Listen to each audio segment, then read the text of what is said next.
nga ng kapatid kong kutuhin, kaya ganda-gandahan siya ngayon. Syempre mare, sa akin galing yung damit, kaya nakapangmalakasan siya. O diba, paldang pang-army pa yung iteterno niya. Well, bagay naman sa kanya dahil palaban din yung kifi niya.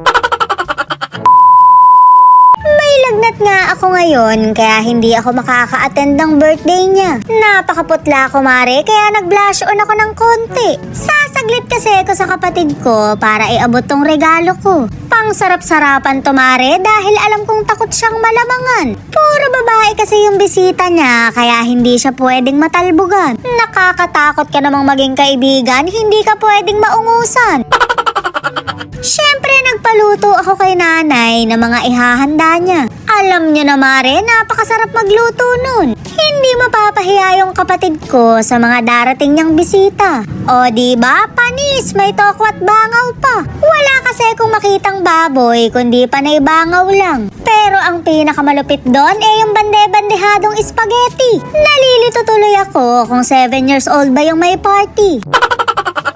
Siyempre, mahal na mahal ko yung kapatid ko, kaya binilan ko rin ng cake. Kaso mare, bubusitin ko muna siya dahil ganun ako mag-express ng pagmamahal. Naliligo pa kasi siya, kaya nagkaroon ako ng time na walang yain siya.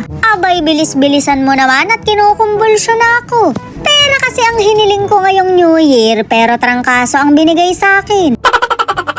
Shoot, mare, akala daw niya money cake. Abay, choosy ka pa, lumpia na to, huy. Napakabongga nga ng gawa ni nanay dahil hindi puro pabalat. Hindi tinipid sa laman, pero tinipid sa sarap. Ay, sorry mare, nanay ko nga pala rin.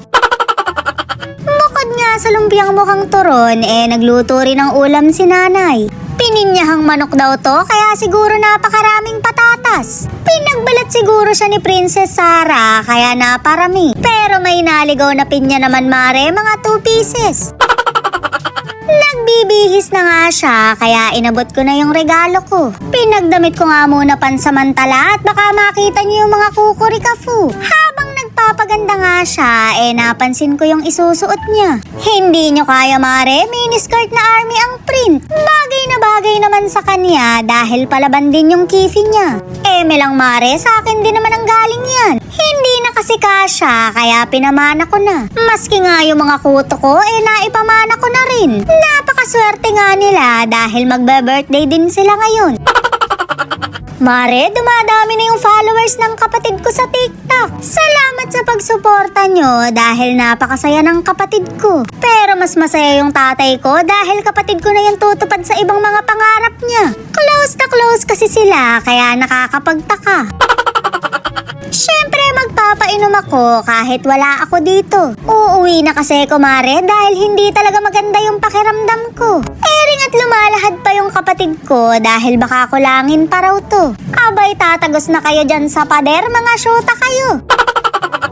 Parating na nga raw ang mga bisita, kaya lalarga na ako pa uwi. Mahirap na mare, baka sa akin magreklamo sa lasa ng handa. Nagulat nga ako, nakasunuran ko pala siya. Ginamit mo pa talaga yung anak ko para mahut-hutan ako.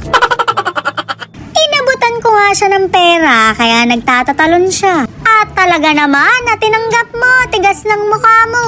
Alam ko kasing magbibingo lang siya sa kanto, kaya binawi ko yung iba. Ipapamili ko na lang ng damit mo at wala ka namang pinagkakagastusan. Happy birthday na lang sa'yo, kapatid kong palaban.